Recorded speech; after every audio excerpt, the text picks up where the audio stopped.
I want you to just imagine for a second that you are standing right in the middle of a muddy pit. Oh, sounds fun. Right. The mud is just thick, it's everywhere, and your feet are completely covered in it. So imagine you're desperately trying to wash your feet clean, but the only thing you actually have to wash them with is the mud itself. Well, yeah, you're just scrubbing mud with mud at that point. Exactly. You're really just moving the mess around.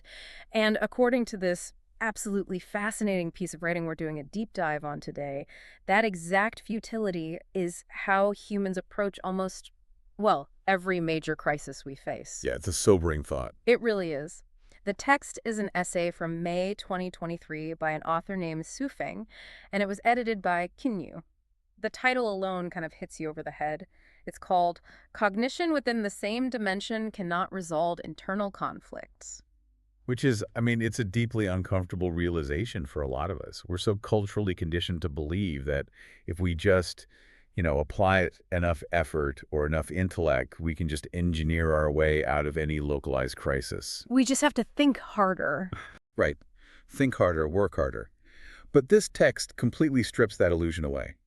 It says we are using the exact same broken thinking to fix the problems that our broken thinking created in the first place. So we should probably define what a dimension actually means in the context of this argument, because the author isn't talking about, like, sci-fi alternate realities here. No, not at all. Think of a dimension here as more like your operating system. It's the rigid set of rules, the biases, historical data, cultural norms that your brain or even an entire society uses to process the world. Yeah, it is basically the invisible boundary of your perspective. And the core thesis of the essay is that you cannot clean something using the very substance that made it dirty in the first place. Scrubbing mud with mud. Exactly. A system just cannot heal itself using the same internal logic that generated its disease. And the author drives this home using some incredibly striking analogies. Like, they don't just stick to the high-level abstract stuff. They go right for the personal. They really do. Like, they bring up marriage.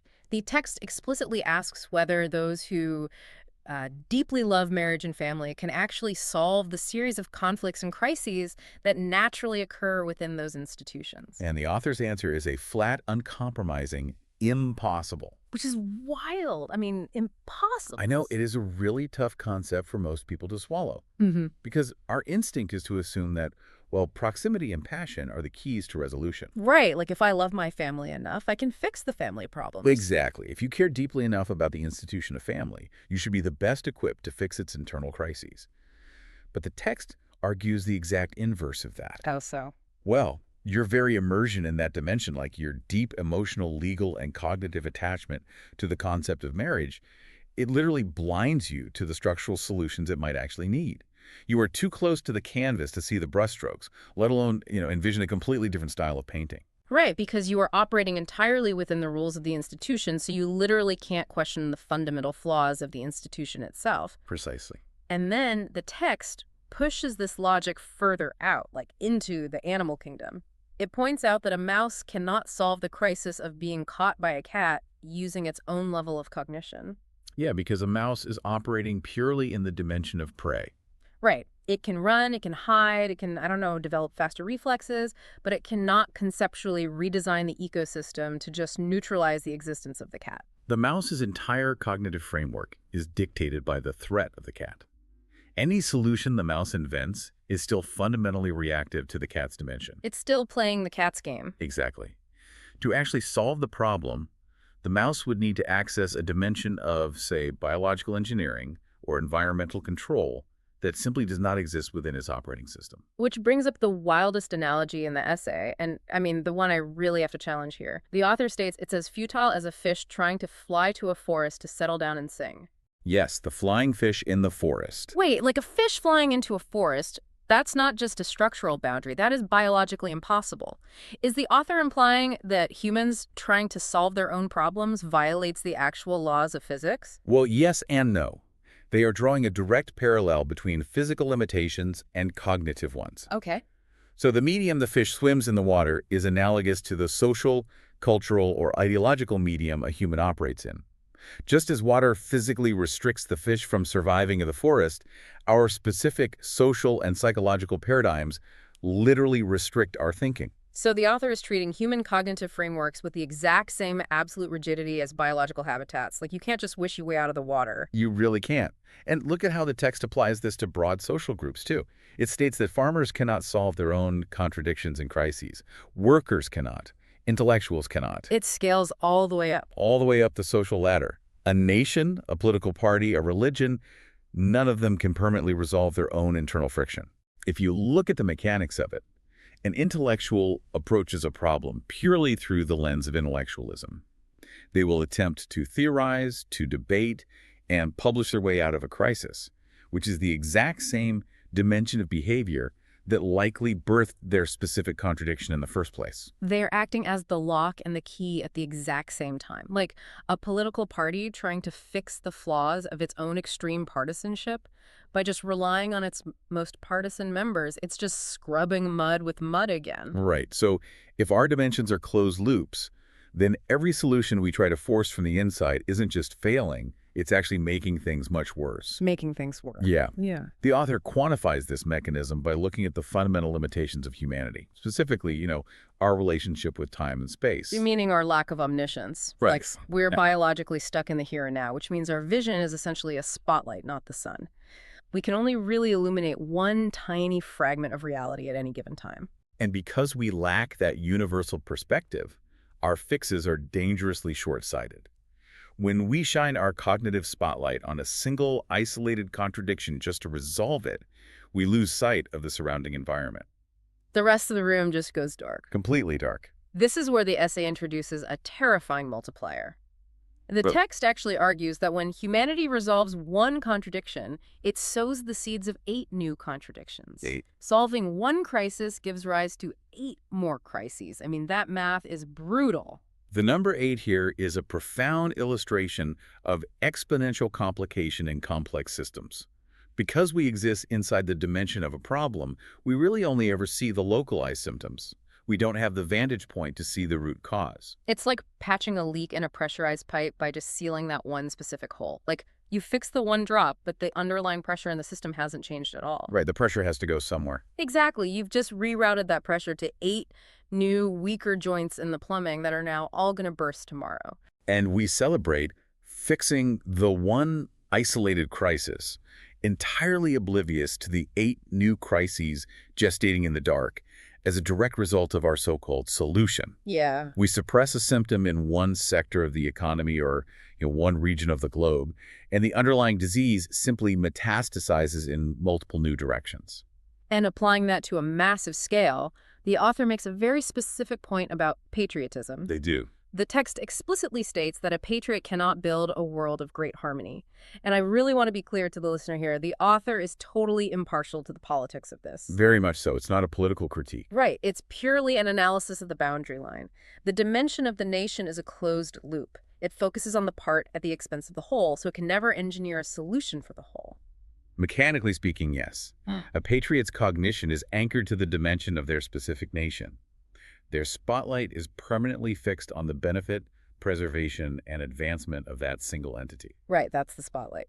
Therefore, by definition, they lack the cognitive bandwidth to perceive or construct a system of great harmony that would require balancing the needs of the entire globe equitably. So it's really just basic entropy. Like, if the system stays closed, the internal friction just burns up all the usable energy until the whole thing flatlines into rigidity. Exactly.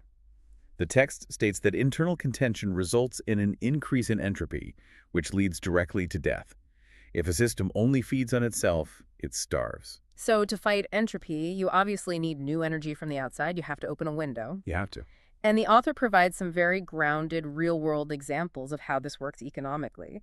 They point out how people from developed areas can easily spot business opportunities and make money in less developed regions. Because the locals in the underdeveloped region are completely bogged down by their local mud. They are accustomed to their specific constraints.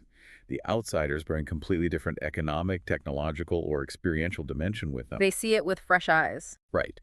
The text notes that these outsiders can easily discover the deficiencies and shortcomings of a local area, specifically because they are not hypnotized by its internal logic. The crises of an impoverished nation literally need people from developed civilizations to resolve them.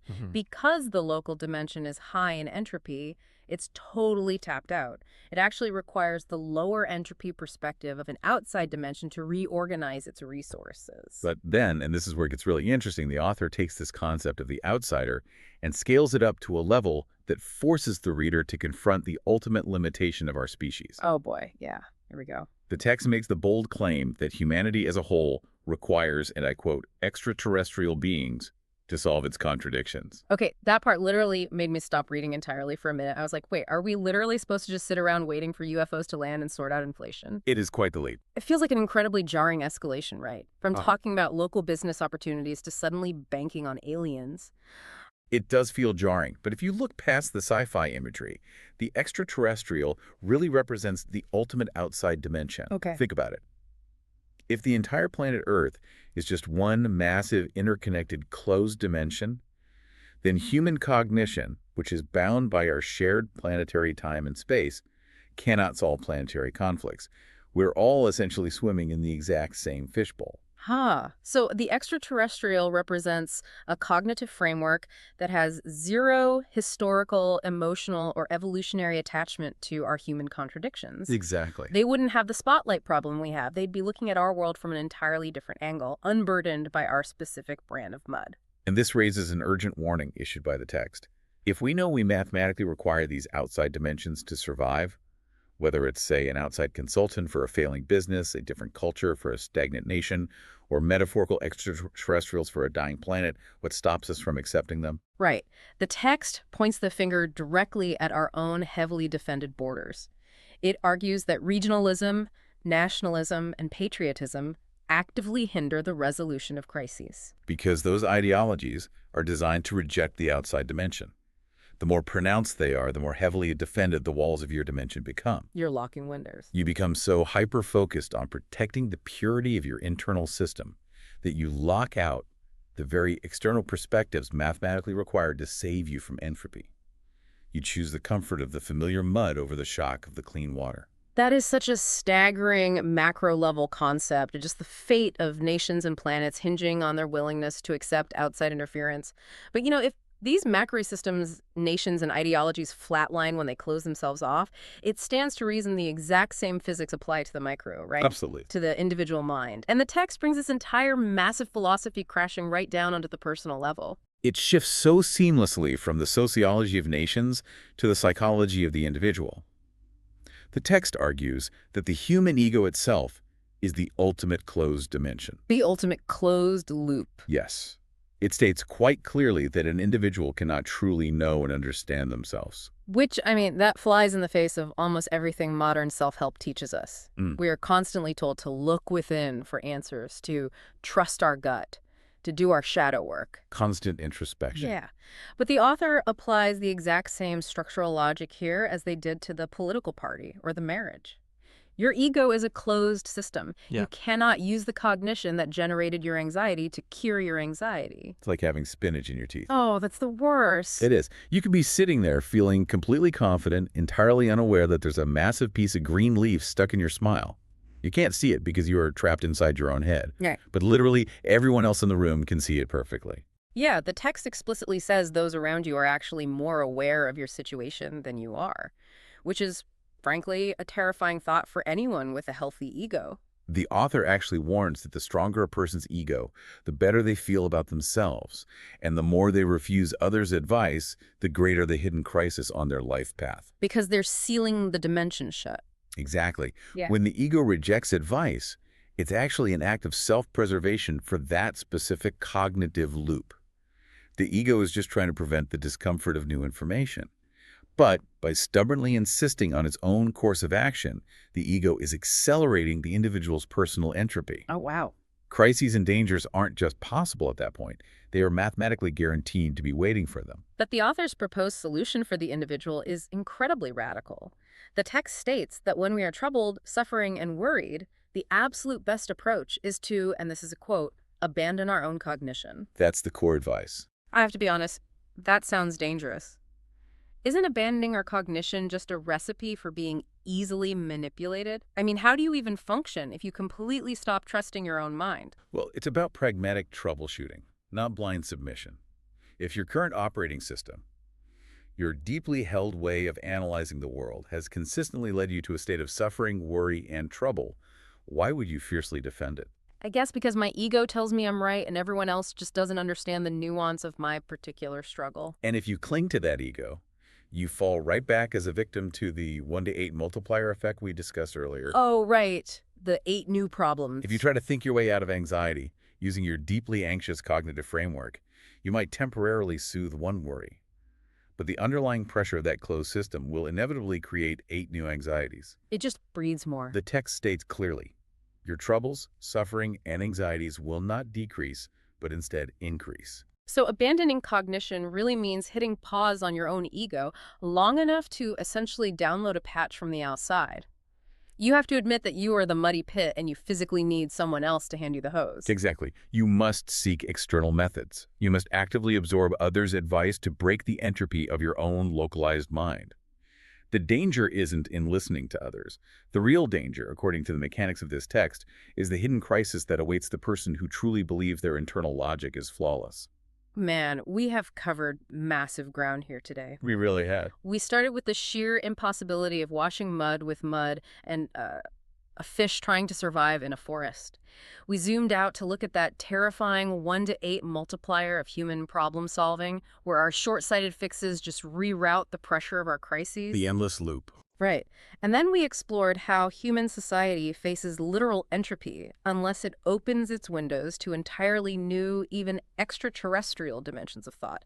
And finally, bringing it all the way back down to the mirror, realizing that our own egos, our own stubborn minds, are actually the most dangerous closed dimensions of all. The physical necessity of an outside perspective really does apply universally. It isn't just a networking trick.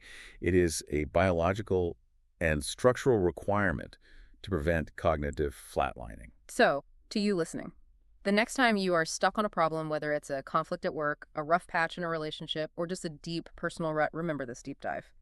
The solution is never going to be found by just thinking harder in the exact same way. It's not. It's not going to be found by scrubbing the mud with more mud. You have to step outside your dimension. And I want to leave you with a final thought to mull over, kind of building on everything we've just unpacked here. If it is true that we are entirely shaped by our current dimension, and if we accept that we mathematically require completely alien extraterrestrial perspectives just to survive our own entropy, how do we actually train our minds so our egos don't automatically attack and reject those outside truths the very second they challenge us?